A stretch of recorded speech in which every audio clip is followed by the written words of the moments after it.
Hey guys అందరికీ ఇప్పుడైతే మామిడికాయల season వచ్చేసింది కదా. ఎప్పుడు ఆవ పచ్చడి కాకుండా ఈసారి అయితే మీకు నువ్వుల పచ్చడి అయితే చూపించబోతున్నాను. చాలా బాగుంటుంది. రెసిపీ ట్రై చేసి చూడండి. So let's see the recipe. ఇక్కడ మా వాళ్ళు అయితే అందరూ క్లీన్ చేసి పెడుతున్నారు.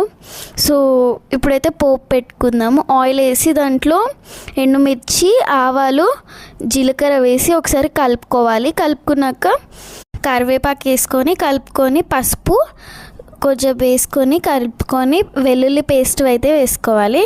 ఇప్పుడు కలుపుకొని దీన్ని అయితే పక్కన పెట్టుకోవాలి. ఇప్పుడైతే వేయించిన నువ్వులు గ్రైండ్ చేసుకోవాలన్నమాట. నెక్స్ట్ ఒక బౌల్ తీసుకొని దాంట్లోకి ఆవ పొడి 50 grams, 2 tablespoons మెంతి పొడి వేసుకోండి. వెల్లుల్లి పేస్ట్ వేసుకొని దాని తర్వాత 1 kg మ్యాంగో ముక్కలకి నువ్వుల పొడి 150 grams వేసుకోండి. దాని తర్వాత సాల్ట్ 150 grams వేసుకోండి.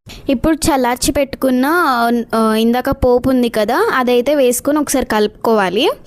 కలుపుకున్నాక దాంట్లోకి అయితే దాన్ని అయితే ప్రాపర్గా మంచిగా కలుపుకున్నాక ఇప్పుడు అయితే ఆయిల్ వేసుకోవాలి. 250 ml పోసుకొని దాని తర్వాత మనమైతే బాగా కలుపుకోవాలి. ప్రాపర్గా మంచిగా కలుపుకున్నాక దాంట్లో మనం కట్ చేసి తుడుచుకొని అన్నీ చేసిన మామిడికాయ ముక్కలు ఉన్నాయి కదా, అవైతే వేసుకొని మంచిగా ప్రాపర్గా అన్నిటికీ పట్టేటట్టు నీట్గా కలుపుకోవాలి.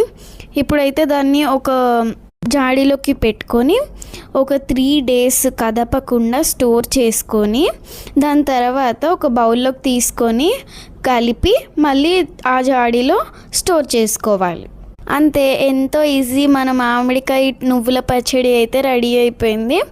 చాలా హెల్త్కి మంచిది ఇది. ఈ వీడియో నచ్చితే లైక్ చేయండి, షేర్ చేయండి, కామెంట్ చేయండి. Bye bye.